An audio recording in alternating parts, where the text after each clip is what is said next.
The containment cell hummed with the low frequency of alien technology, its crystalline walls pulsing with bioluminescent patterns that would have driven most species to madness within hours. The Zilithian Empire had perfected psychological warfare over millennia, their prison systems designed to break the will of even the most resilient captives through sensory manipulation and isolation. But Marcus Chen sat cross-legged in the center of his cell, eyes closed, breathing steady. He had been their prisoner for 47 standard days. Subject remains unresponsive to Phase 7 psychological conditioning, reported Guard Commander Vexthul to his superior through the neural link. The towering insectoid Zilithian observed the human through the one-way barrier, his compound eyes reflecting frustration. The neural disruptors show no effect. The isolation protocols fail. Even the memory fracturing techniques produce no results. Captain Zarneth's response crackled through the communication array. Impossible. No organic mind can resist our methods for this duration. Increase intensity to Phase 8. Vexthul hesitated. Phase 8 had never been used on a living subject. It was theoretically lethal to most known species. Sir, the human's neural patterns are unusual. Perhaps we should execute the order. Guard Commander. As the cell's torment systems amplified to their maximum setting, something unexpected happened. Marcus opened his eyes and smiled. Good morning, Vexthul, he said in perfect Zilithian, his voice carrying clearly despite the cacophony of psychological warfare being unleashed upon him. How are your mandible joints today? I noticed you favoring the left one yesterday. The Guard Commander nearly stumbled backward. In 47 days, the human had never acknowledged his presence, never shown any sign of awareness beyond basic survival functions. And now he spoke their language fluently, with genuine concern in his voice.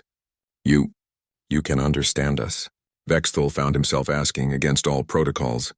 Marcus stood slowly, completely unaffected by the mind-breaking frequencies surrounding him.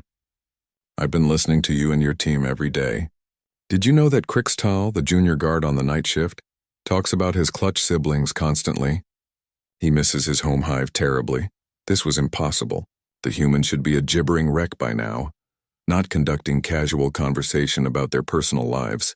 Your interrogation techniques are fascinating, Marcus continued, approaching the barrier with his hands clasped behind his back, as if taking a leisurely stroll. Very sophisticated, but you're making a fundamental error about human psychology. Despite every regulation screaming against it, Vexthul found himself leaning closer. What error? You assume our minds work like yours. That isolation and sensory overload will fragment our consciousness. Marcus's smile was neither mocking nor bitter. It held genuine warmth. But humans have spent millennia learning to find peace within chaos. We call it meditation, prayer, philosophy. We turn inward not to escape reality, but to understand it better. The Guard Commander's thoracic plates shifted, a sign of deep contemplation among his species. This makes no tactical sense. Why share this information with your captors? Because you're not really my captors anymore, Marcus replied quietly. You're prisoners too, aren't you? Trapped in a system that demands you break other beings to prove your worth. When was the last time any of you chose what you wanted to do with your day? Over the following weeks, something unprecedented began happening in Detention Block Zeta 7. Guard rotations that should have lasted 8 hours stretched longer as personnel found excuses to linger near the human cell. Marcus had somehow intuited that their translation devices worked both ways, and he began teaching them human concepts, philosophy, art, the radical idea that individuals could choose their own purpose.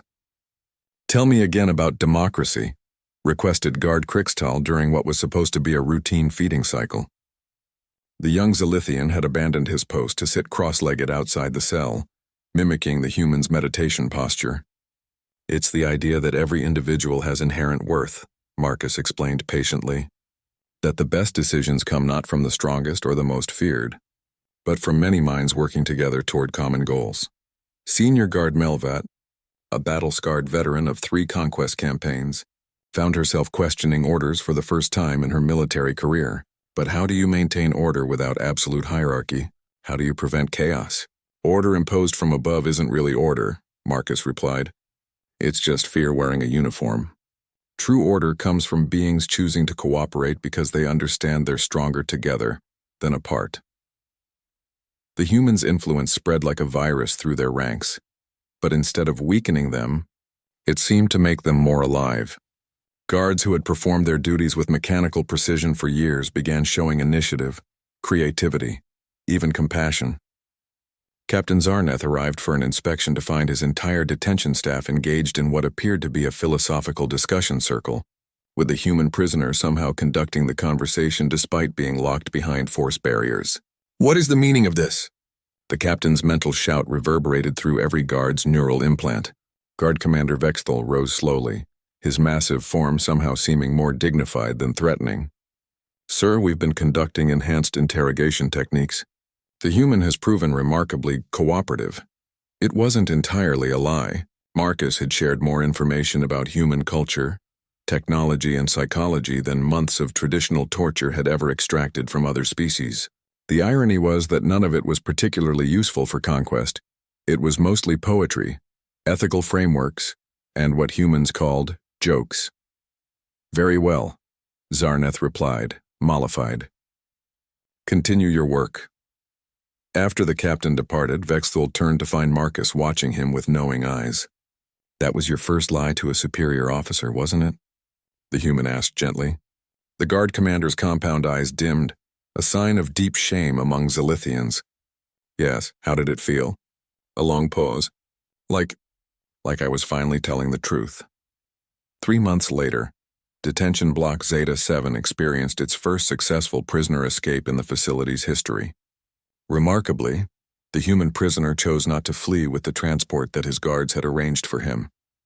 "This is my cell now," Marcus explained to the utterly bewildered Captain Zarneth. "And these are my friends. We have work to do." The Zilithian Empire would never understand what exactly happened in that detention block. Official reports spoke of a complete system failure, mass guard resignations, and the mysterious transformation of a high-security prison into something resembling a philosophical academy. But those who were there knew the truth. They hadn't broken their human prisoner. He had freed them instead, Cher,